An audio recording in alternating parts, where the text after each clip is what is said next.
There are some crimes that feel like they could only come out of a twisted screenplay, where love turns into obsession and the people you trust most become your worst threat. This case. It has everything: 3 relationships, 2 divorces, 4 people, and 1 life sentence. And at the heart of it, a veterinarian, a charming doctor, a hitman with a conscience, and a plot that would make even seasoned detectives shake their heads. This is the true story of Leon Jacob and Valerie McDaniel, and how a murder-for-hire plot spiraled into betrayal, surveillance, and tragedy. Valerie McDaniel was one of those people everyone seemed to love. Smart, successful, and deeply passionate about animals. A straight-A student, valedictorian, and eventually, a veterinarian who built her own clinic from the ground up. Her life on paper looked perfect: wealthy background, nice cars, fancy wine, and a loving family. And like many fairy tales, it started with a promising romance. She met Marion Mac McDaniel while studying. They clicked instantly, both intelligent, ambitious, and driven. They married, started a business together, and from the outside, everything seemed idyllic. But behind that polished exterior, reality slowly began to fray.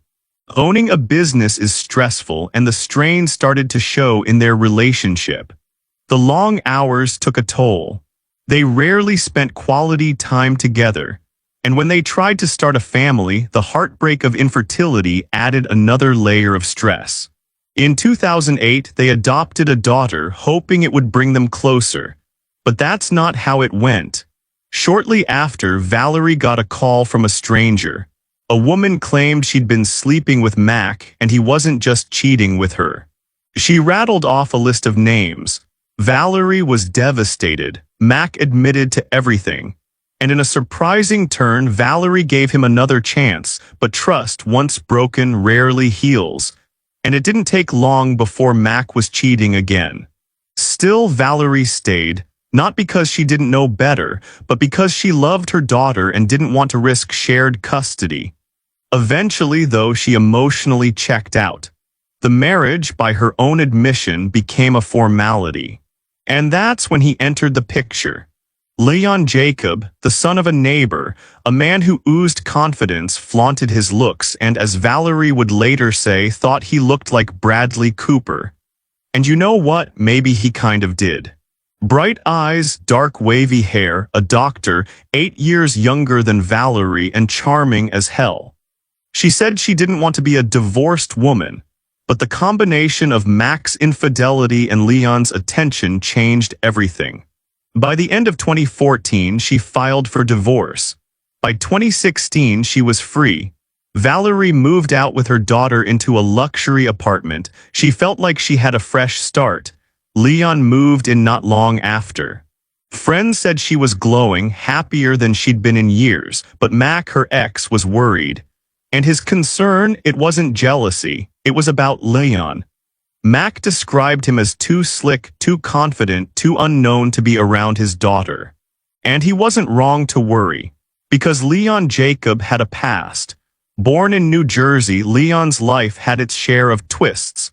After his father died, he eventually moved to Houston and later studied medicine in the Caribbean. He graduated in 2005, but what followed wasn't exactly a noble medical career. He bounced from residency to residency, 7 in total, and he was booted from nearly all of them, either for lying about his experience or simply lacking basic skills. His arrogance made things worse. He didn't take instruction well. He thought he was better than everyone else, and it wasn't just professional issues. Leon had been married once before too, 2 sons, 12 years of marriage. But his ex-wife described their relationship as a nightmare, full of emotional abuse and control. After their divorce, Leon was charged with stalking her. He claimed he just wanted to talk to his kids. But the relentless calls and threats told a different story. Then came Megan Varicas. They met at a hotel she worked at, started dating, and soon moved in together. Megan thought she'd found someone solid, good-looking, ambitious, and sweet. But once they moved to Houston, Leon's mask slipped. It began with verbal abuse, then physical. Megan said he hit her repeatedly, suffocated her once with his hand over her mouth. Terrified, she kicked him out. And just like before, Leon retaliated. Calls, threats, harassment, only this time Megan went to the police. In early 2017, Leon was charged with assault and stalking. And this right here is where the story takes its darkest turn. Leon knew that if Megan testified, his career would be over. No medical license. No future. And he couldn't let that happen, so he made a decision. He was going to make sure Megan never made it to the courtroom. So by early 2017, Leon Jacob was cornered. His ex-girlfriend Megan Vericas had filed charges against him for assault and stalking, and his trial was coming up fast. His lawyer told him point-blank, if Megan testified, it was game over. He could lose his medical license permanently. His reputation, already shaky, would be toast. And that's when Leon decided he had one option left. Make sure Megan never took the stand, so he reached out to a guy he knew, someone he thought could make his problem disappear. A man he believed was capable of murder, but the irony here, the hitman Leon hired wasn't a killer at all. His name was Taz, a former soldier with no interest in violence anymore. Leon knew him only as Zach, a name Taz made up on the spot. And what Leon didn't know was that Taz had no intention of hurting anyone. Instead, when Leon laid out his murderous plan, Taz made a very different decision. He decided to save a life, not take one. Leon had it all mapped out. He didn't just want Megan scared. He wanted her gone one way or another. And the plan, it had 3 stages. Stage 1, scare Megan into getting back together with him. Stage 2, if that didn't work, scare her enough to leave town and not testify. 3. Stage 3, and if that failed, murder. Leon paid Taz $9,000 to kill her. But Taz, being ex-military and a man with a conscience, took the money and went straight to the authorities.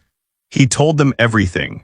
What Megan didn't know yet was that her life had been hanging by a thread, and that her ex-boyfriend was willing to end it for his own career. With Taz's help, police formed a plan. They asked him to keep playing the role, keep recording conversations, keep Leon talking. If they were going to make a case, they needed Leon caught red-handed. And that's exactly what happened next. Taz, under police supervision, called Leon and said he wasn't the right man for the job, but he knew someone who was, a guy named Javier. Leon took the bait, and what he didn't realize was that Javier was actually an undercover police officer. Now here's where things go from disturbing to downright surreal. Leon didn't just want Megan taken care of anymore. On the call, he casually added that he had another problem too, Valerie's ex-husband Mac. He wanted Mac dead as well. And according to Leon, Valerie was totally on board. Think about that. 2 successful professionals, a doctor and a veterinarian, were now plotting to kill their exes, as if it were just an inconvenience to be solved with money and a fake robbery. Soon after, Leon and Valerie met with Javier and Taz at an Olive Garden to talk murder, over soup and breadsticks. This is not a joke. During the conversation, Leon made it clear he didn't care how it got done. If Megan wouldn't leave town, you've got to do what you've got to do. As for Mac, Valerie was the one who spoke up. She said she wanted him shot in the head during a fake carjacking, just make it look like a robbery gone wrong. She even said, I for sure want to go through with this. I don't have any other option.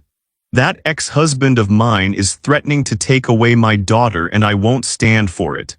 No hesitation, no fear. Just cold, deliberate planning. But what Leon and Valerie didn't know was that every word was being recorded, and every step was being watched. On March 9, 2017, undercover officer Javier showed up at Leon and Valerie's apartment. In his hand, photos of Valerie's ex-husband Mac, bloody, slumped over in his car, lying face down on the pavement. It was all fake, of course. The blood from a pig. Mac had already agreed to help police the moment he found out his ex-wife had put a hit out on him. But the photos worked. Valerie and Leon believed Mac was dead. One problem solved. That same night they received more photos, this time of Megan. Bound, gagged, terrified, the fear in her eyes was real. She had a panic attack during the staging, but she was alive, and she was also working with police. Now the trap was set. Early the next morning, 3 a.m. to be exact, police knocked on the couple's apartment door. They told Valerie that Mac had been found shot to death. She didn't react, not a gasp, not a tear, not even surprise, just a strange, flat stillness that made the officers take notice. Then Leon walked in. They told him the same thing.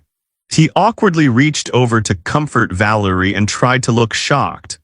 But then he made a classic mistake, one that gave the whole game away. He said, "We've been here all day watching movies."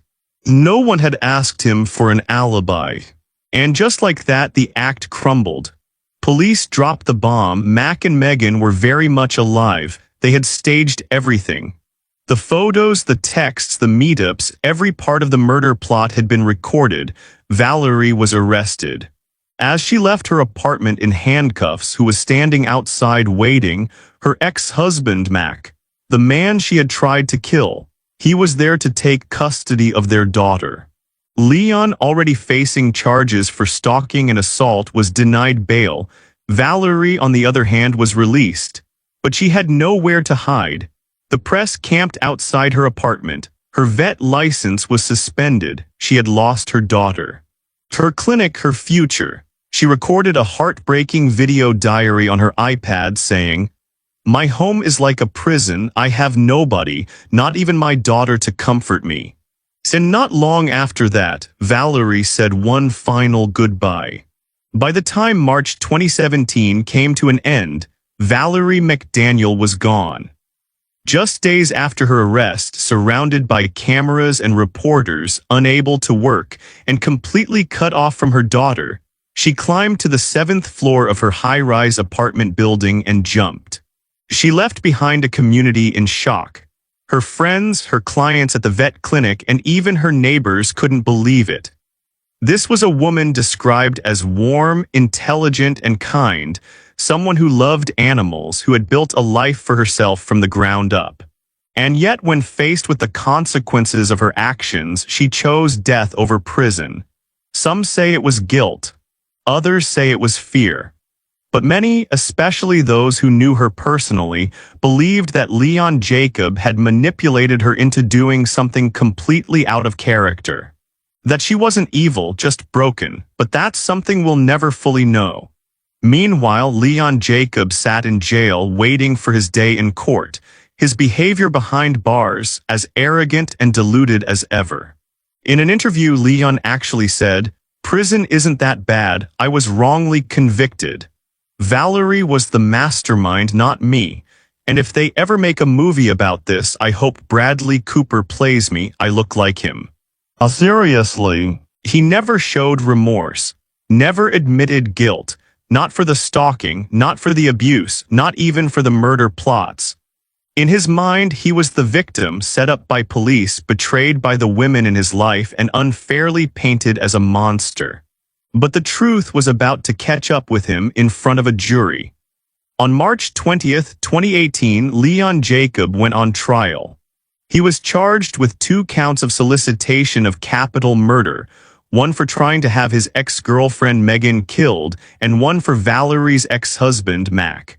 And since Valerie was no longer alive to testify, Leon's legal team tried to paint her as the mastermind.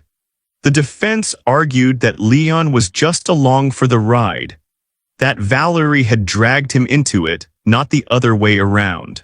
But prosecutors came prepared, and they had 2 key witnesses, Megan Varicas and Mac McDaniel.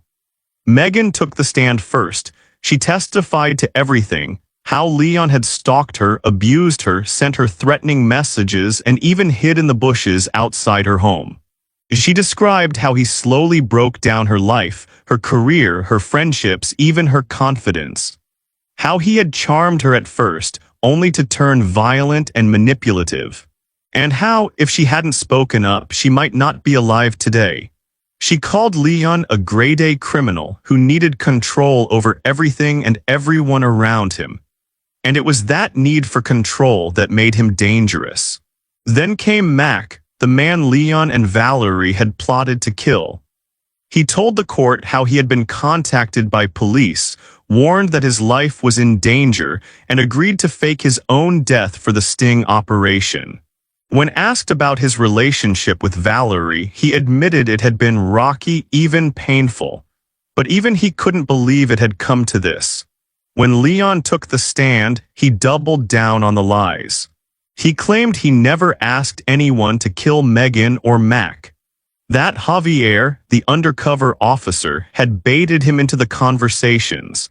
That he was only trying to scare Megan into dropping her charges so he wouldn't lose his medical license. But prosecutors weren't buying it. They reminded the jury that Leon never once tried to stop the fake hit. When shown photos of Megan bound and gagged, he showed no hesitation. He didn't ask, "Is she okay?" He didn't say, "Please don't hurt her." He was satisfied. And when they played back the recordings of him casually discussing how he wanted both Megan and Mac taken care of, well, there was no talking his way out of that. Then, during sentencing, the prosecution made a powerful final move. They brought in Leon's ex-wife to testify. She described years of escalating abuse, the verbal attacks, the physical violence, and one moment that would stay with the jury forever. She was pregnant with one of their sons. They were arguing. He became violent, grabbed her by the head, and smashed her face into the kitchen counter. She raised her legs to protect her stomach as he started kicking her. She said, "He told me if I ever left him, he would kill me and no one would ever find my body. That as a doctor, he had access to chemicals that would dissolve me completely." It was horrifying and completely consistent with everything Megan had said. Everything Valerie had likely lived through too. The jury didn't need long. After just over an hour of deliberation, they came back with a guilty verdict on both counts of solicitation of capital murder. Leon Jacob was sentenced to life in prison. He won't be eligible for parole until 2047, at which point he'll be nearly 70 years. So what happens now? Megan Vericas has rebuilt her life stronger than ever. In her words, "I lost everything to him, my house, my friends, my career. But now, the girl he called poor and uneducated is the reason he will never be free again." Mac McDaniel has custody of his daughter. He still grieves for the Valerie he knew, but he's moved on for her. And Leon, still in prison, still blaming everyone but himself. But there's one part of this story that doesn't get talked about much: the children. Leon's two sons, Valerie's daughters, they didn't have to stand trial. They weren't part of the assassination plot. But they're the ones who have to grow up with the consequences. Valerie's daughters will forever know that their mother fell from a 7th-floor balcony, pushed to despair by a plot that began with love and ended with betrayal. Leon's sons will grow up knowing that their father not only abused their mother, he tried to kill her. They are the silent victims of this tragedy. Innocent lives caught in a spiral of selfishness and control. So we are left with the question: was Valerie McDaniel a criminal or a manipulated woman trapped with no way out? Did she plan to kill on purpose? Or was she just another victim in Leon Jacob's long, scandalous journey? In the end, it's up to you to decide. But one thing is clear: 2 people plotted a double murder, 2 lives nearly lost, and the 2 children will be scarred forever. If you found this case as shocking and heartbreaking as we did, be sure to like, comment, and subscribe. Share your thoughts below. Was Valerie a victim or a villain? And what do you think drove Leon to such